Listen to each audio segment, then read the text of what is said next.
Hey, I would like to welcome you back to the Pattie Sadler Show. Today I have a special guest, Karen Roseberry, who is a candidate for the U.S. Senate here.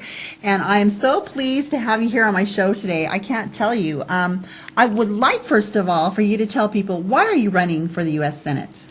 I'm running for the United States Senate because I have watched for too long, in fact my entire adult life, a senator who has not represented the people well. And that senator is not running for re-election. There will be no incumbent in the upcoming 2016 run for the United States Senate. And I looked into who was running for the United States Senate, and as I looked at their values and their platforms, was not compelled to vote for any of them. I studied it out a little further, found out what was necessary to become a candidate, and have moved forward with that process. And as I was moving forward with that process, I actually was continuing to just watch as the legislative branch passes laws that encroach and usurp on our authority and our as citizens and our rights and our liberties in that regard. And it concerns me, and I think that we need more of a government by the people. And in that regard, for the people and of the people, absolutely. And I'd like to go ahead and invite the people to be a part of my campaign in that regard and put forward a candidate and have a candidate on the ballot that comes from them rather than from party establishment.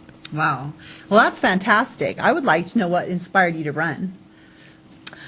The inspiration for running started out early on as for a love for politics. My degrees are in political science. I hold a master's degree in political science from Cal State Northridge. And so as I've studied political science over the years, I have come to love the values upon which our nation was founded. Our values of life, liberty, opportunity. And I've seen those values be crumbling and eroding, and the foundation of our nation not what it once was. And I think that needs to be corrected. And I believe that I'm a candidate that can step forward with that and do just that. That's so exciting. Okay, so I understand that you were a teacher. I am. Can you tell me a little bit about that? Sure. I currently teach in the Antelope Valley. I do a lot of substitute teaching. I've actually stepped in for a number of classes where teachers have left due to whether stress leave or just unable to finish the job. So I definitely believe that I have a tendency to be able to work through challenging situations. Well, I understand that there was some kind of an inspiration from you teaching outside of the country that made you possibly want to run for this position? This is also true. Part of the reason I substitute teach is because it keeps my schedule open for opportunities to teach overseas. I've had the opportunity to teach in India on 3 occasions. In 2008, I first went to a small village school, a manual English higher secondary school, in the village of Pilapur, small state in India, in the northeast section of the country. And it's a school of about 1,000 students who are taught in English, and it's run very much as a school for the community. It's a privatized school because government schools in India are notoriously poorly run.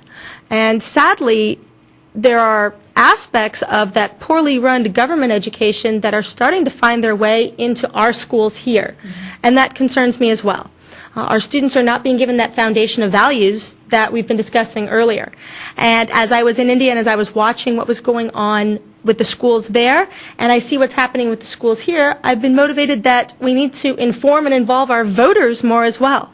Right. And I think that that's a good reason why a teacher should be pursuing higher office. That's true. It's very true. I would like to know what would the responsibilities be in the U.S. Senate that you would be handling? Sure. The United States Senate is responsible for a lot of the foreign policy approval, especially the approval of things like treaties. Recently, there have been a number of treaties in the news, and some have been approved that appear to have perhaps some short-term benefits, but in the long term, there could be some very disastrous results for our country as a result. We need to make sure that the treaties that are actually approved through the Senate process are going to reflect the values of the United States and that they're going to reflect the interests of the United States in the long term more than just the short. Right. Additionally, the Senate is also responsible with the House, along with the House, to pass the budget. And presently we have an $18.7 trillion debt in our country. There's a need to rein... Inconceivable. Yes, exactly.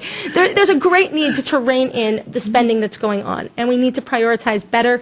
We need to basically come back to a zero-based budget. Right. And that's just the case in our private lives and our businesses as well, right? Exactly. We would go from a zero budget and we would work that way, and our government doesn't tend to want to do that. They just think that we can make money out of nothing. So I think that's really an important thing. The budget's really important. The treaties, the foreign policies, and some of those are really important. I would like to know what it is your message is. I understand your logo or your statement is Save the Future. I am running out of a platform of Save the Future, that's correct. It stands for security. We need to make sure that our foreign policy represents an allegiance to our allies, that we have a consistency in our negotiation process, that we have a strengthened military, so that the fact that the United States is the most powerful country in the world responsibly uses that power. For the last at least 8 years, there has been a tremendous power void because the United States has apologized for being the most powerful country in the world, rather than standing firm and strong and using that power responsibly. Very important fact right there. I think it's really a sad day that we have to apologize for who we are. And, you know, I just want to let you know that Karen Roseberry she's running for candidate for the U.S. Senate for California. And I would invite you to check her out at her website. I think it's right there written on the screen. And I will also put something on the Pattie Sadler page so that you can connect with her and some of these issues, and look forward to hearing more from you, Karen Roseberry. I'm just so excited to have you here. Roseberry. Roseberry, Absolutely. excuse me. I just came out wrong today. No worries. So, Karen, thank you for being here. It is such a privilege and honor to have you here today. And check this lady out, okay? Have Patty, a great day. it was a pleasure as well for me, too. Thank you so very much. Thank you so much for being here. I appreciate it. Thank you. Thank you.